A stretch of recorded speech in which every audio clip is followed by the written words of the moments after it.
loucos, salve loucas por futebol. Bem-vindos ao Almanac da Bola, o canal para você que gosta de histórias e curiosidades sobre futebol. Vamos para mais um vídeo? Mas antes, deixe o seu joinha, inscreva-se aí embaixo, combinado?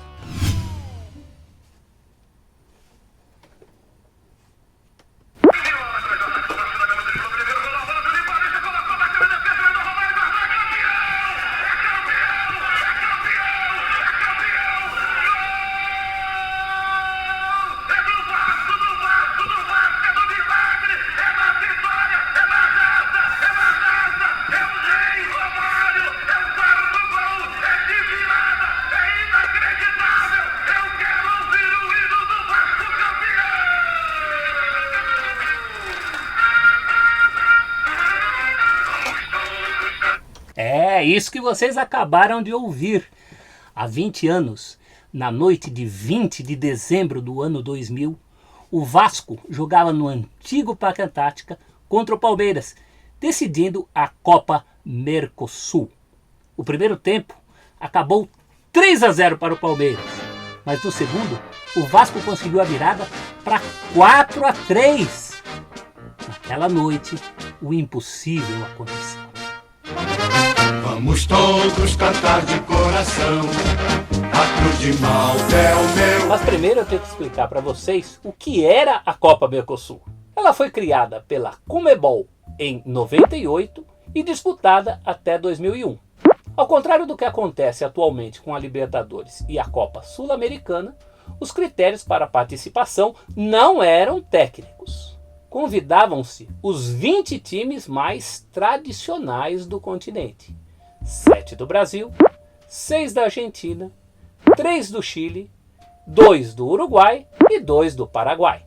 Os times brasileiros estiveram presentes em todas as 4 finais. Em 3 delas, decidiram o título entre si. E os brasileiros só foram perder o título na última edição. Em 98, o campeão da Copa Mercosul foi o Palmeiras e o vice foi o Cruzeiro. Em 99, deu Flamengo campeão e Palmeiras vice. Em 2000, como nós vamos ver nesse vídeo, o campeão foi o Vasco e o vice o Palmeiras, tá? Em 2001, deu São Lourenço, da Argentina, com o Flamengo vice-campeão. De todas essas decisões, a mais inesquecível está fazendo 20 anos. E é a que nós vamos ver aqui. Na primeira fase da Copa Mercosul de 2000, os 20 times foram divididos em 5 grupos de 4 e jogaram entre si em jogos de ida e volta dentro dos grupos. Repare que na época do sorteio ainda não havia sido definido o Argentino 6, que acabou sendo o Vélez Sarsfield. Repare também que em sua revista oficial, a Conmebol acabou publicando o escudo do Vasco invertido, justo o escudinho do futuro campeão. O Vasco havia começado aquele ano de 2000 perdendo a final do primeiro Mundial de Clubes da FIFA, disputado no Brasil. Foi nos pênaltis contra o Corinthians. No Campeonato Carioca, o Vasco faturou a Taça Guanabara e ainda ganharia a Copa João Avelange, decidida contra o São Caetano no início do ano seguinte, 2001. Era um time cheio de craques, como o goleiro Elton, que depois se tornou ídolo também no Porto de Portugal, como o meia Juninho Pernambucano, um dos maiores ídolos do Vasco de todos os tempos, exímio cobrador de faltas, que depois se consagrou também no Lyon da França, e como também meia Juninho Paulista, que depois se sagraria pentacampeão mundial em 2002 com a seleção brasileira. Mas a estrela daquela companhia atendia mesmo pelo nome de Romário. Romário de Souza Faria nasceu na Vila da Penha, no Rio de Janeiro, em 29 de janeiro de 1966. Começou como profissional no próprio Vasco, em 85, e foi bicampeão carioca em 87 e 88, maltratando principalmente o Flamengo. Mas Romário logo foi embora para brilhar na Europa. Primeiro no PSV Eindhoven, da Holanda, depois no Barcelona, da Espanha. Em 94, Romário foi o principal nome da seleção brasileira na conquista do tetracampeonato mundial na Copa disputada nos Estados Unidos.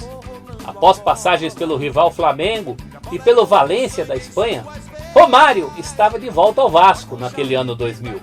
Aos 34 anos, ele era mais artilheiro do que nunca. Na fase de grupos, o baixinho, como também era chamado, por medir apenas 1,68 m, deixou sua marca até nas derrotas do Vasco, como neste 4-3 para o Peñarol em Montevidéu. Romário também marcou 2 vezes na vitória por 3-0 sobre o San Lorenzo da Argentina em São Januário. Fez o gol do Vasco no empate por 1-1 contra o Peñarol, também em São Januário. E marcou outro na vitória por 2-0 sobre o Atlético Mineiro, também no Rio. Nas quartas de final, contra o Rosário Central da Argentina, Romário não fez gols no tempo normal. Mas o Vasco ganhou por 1-0 em casa, com um gol de Juninho Paulista, perdeu por 1-0 na Argentina e foi para os pênaltis. O baixinho, então, conferiu a sua cobrança e ajudou o Vasco a se classificar. Nas semifinais, contra o River Plate da Argentina, Romário deixou sua marca mais uma vez, abrindo a goleada vascaína por 4-1 em pleno estádio Monumental de Núñez. O Vasco ganhou do River também no jogo de volta, por 1-0, com um gol de Juninho Paulista. Chegaram então as finais contra o Palmeiras. Noite de 6 de dezembro de 2000, uma quarta-feira, em São Januário. Com gols de Juninho Pernambucano e dele, Romário, o Vasco sai na frente do Palmeiras na decisão, 2-0. 12 de dezembro, terça-feira, no velho Parque Antártica. Com um gol de falta do lateral Neném, o Palmeiras dá o troco, vence por 1-0. Assim, a decisão da Copa Mercosul ficou para a quarta-feira seguinte, 20 de dezembro de 2000, também no velho Parque Antártica. Uma noite que entraria para a história do futebol. Para aquele jogo decisivo, o Vasco vinha com uma importante e surpreendente novidade. O técnico Oswaldo de Oliveira, que havia comandado a equipe em todas as partidas da Mercosul até ali, havia sido demitido no sábado, após um empate por 2-2 com o Cruzeiro no primeiro jogo das semifinais da Copa João Avelange. Tudo por causa desse efusivo abraço que Oswaldo de Oliveira havia dado em Luiz Felipe Scolari, o Felipão, técnico do Cruzeiro, antes do jogo começar. Tudo porque, um pouco antes, Felipão havia se recusado a trabalhar no Vasco. Eurico Miranda, o manda-chuva vascaíno, não gostou do abraço que Oswaldo de Oliveira deu em Felipão e demitiu Oswaldo, substituindo por Joel Santana. Naquela noite, contra o Palmeiras, Joel Santana já estrearia campeão em seu primeiro jogo pelo Vasco. No primeiro tempo, o Vasco toma 3 gols do Palmeiras nos últimos 9 minutos. O primeiro deles esse aí, marcado por Arce de pênalti aos 36. O segundo logo depois, de Magrão, aos 38. E o terceiro marcado por Tuta, já aos 44. Mas no segundo tempo, o impossível aconteceu. Aos 14 minutos, Romário, de pênalti, descontou a vantagem do Palmeiras para 3-1. Aos 23, novo pênalti, nova cobrança de Romário, e o Vasco descontava para 3-2. Tudo pareceu perdido para o Vasco de uma vez por todas aos 32 minutos, quando Júnior Baiano deu essa entrada no palmeirense Flávio e acabou expulso. Mas mesmo jogando com um homem a menos, o Vasco, aos 40 minutos, conseguiu o empate por 3-3 com esse gol de Juninho Paulista, levando a decisão até ali para os pênaltis. Só que o Vasco queria ainda mais, e nos acréscimos, já aos 48, Romário, sempre ele, decretou a virada vascaína para 4-3, a maior virada da história do futebol em uma final de campeonato oficial em todos os tempos, e Vasco campeão da Copa Mercosul. E nem só de Romário, do goleiro Elton e dos Juninhos vivia aquele incrível Vasco campeão da Mercosul de 2000. Fechando este vídeo, homenageamos também o zagueiro Júnior Baiano o também zagueiro Leonardo Henrique, o já veterano Mauro Galvão, campeão mais uma vez aos 39 anos, o goleiro reserva Márcio, o lateral Jorginho, um veterano das Copas do Mundo de 90 e 94, Odivan, o zagueiro, o volante Nasa, o reserva de luxo Pedrinho, o volante Alex Oliveira, o também volante Paulo Miranda,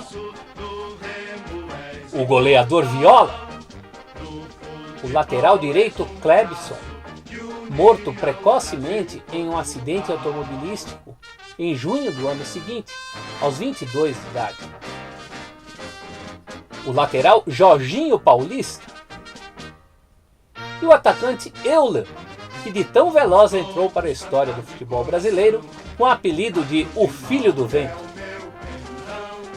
O presidente do Vasco na época era Antônio Soares Calçada, mas quem mandava mesmo era esse aí, o diretor de futebol Eurico Miranda. Se você é vascaíno, deve ter matado a saudade com esse nosso vídeo, hein?